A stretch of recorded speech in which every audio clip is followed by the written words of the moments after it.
Baiklah, Assalamualaikum warahmatullahi wabarakatuh. Alhamdulillahirabbil alamin, wa bihi nasta'in ala umuri dunya waddin. Allahumma shalli ala sayyidina wa nabiyyina wa habibina syafi'ina wa zuhrina wa maulana Muhammad wa ala alihi wa ashabihi ajmain.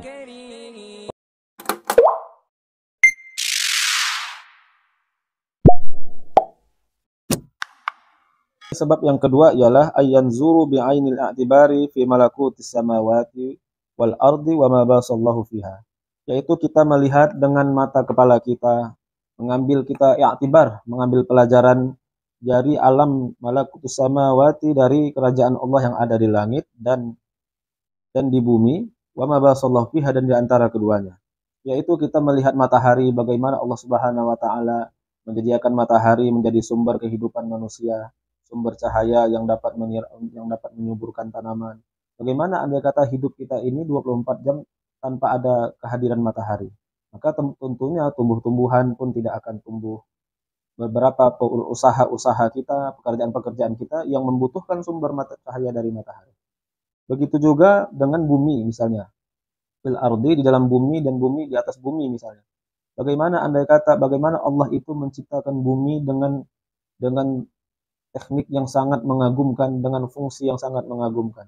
Kita melihat lapisan-lapisan tanah yang terdiri beberapa lapisan. Kita melihat tanah yang mudah kita olah sehingga bisa menanam, sehingga kita bisa menghasilkan pertanian dari pengolahan tanah. Kita juga bisa dapat melihat laut Allah yang Allah ciptakan. Tidak terkira rasanya bagaimana mungkin para nelayan bisa mengambil ikan tanpa harus memberi makan ikan yang ada di laut. Dan hasilnya bisa kita olah, bisa menjadi sumber pendapatan. Maka sebab yang kedua harusnya dapat meningkatkan keyakinan kita bahwasanya kita mengambil pelajaran dari alam ciptaan Allah Subhanahu wa taala, baik di langit maupun di bumi dan di antara keduanya.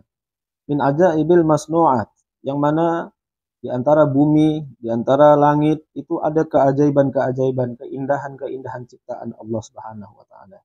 Wa ila ifadatahul yakin al-isyaratu biqauli, dan ini dapat meningkatkan keyakinan kita sebagaimana diisyaratkan Allah dalam firman-Nya, sanurihim ayatina fil afaqi wa fi anfusihim hatta yatabayyana lahum annahul haqq. Akan kami perlihatkan kepada mereka ayat-ayat kami di dalam seluruh alam semesta dan di dalam diri mereka sendiri, sehingga nyatalah bagi mereka bahwa Allah itu adalah Maha benar. Bagaimana firman Allah tadi, di dalam alam semesta harusnya meningkatkan keyakinan kita karena ada kebesaran-kebesaran, keagungan-keagungan Allah dari alam semesta yang diciptakannya. Begitu juga dengan ada di dalam tubuh kita sendiri. Bagaimana Allah memberikan jantung di dalam tubuh kita, fungsi jantung itu untuk memompa darah kita, mengalirkan darah kita seluruh anggota tubuh. Bagaimana sistem saraf yang ada di dalam tubuh kita, bagaimana Allah Subhanahu wa taala menciptakan sirkulasi udara, oksigen hidup di dalam tubuh kita, yang mana oksigen itu kita hirup dan kita keluarkan gampang begitu saja tanpa ada perhitungan.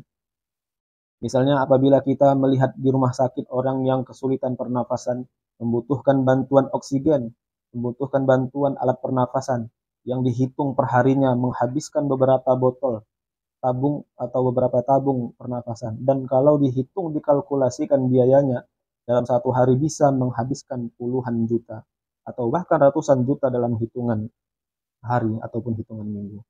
Nah, dalam keadaan kondisi kita yang sehat walafiat ini, oksigen pernafasan yang diberikan oleh Allah kepada kita itu adalah cuma-cuma, gratis, dan tidak perlu kita membayar.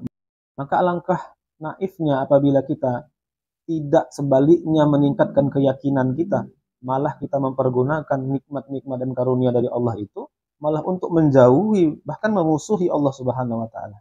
Na'udzubillah min dzalik. Maka sebenarnya pada sebab yang kedua ini tidak membutuhkan lagi tanda-tanda yang lain, cukup tanda yang ada di dalam diri kita saja, itu pun sudah seharusnya meningkatkan keyakinan kita kepada Allah Subhanahu wa taala.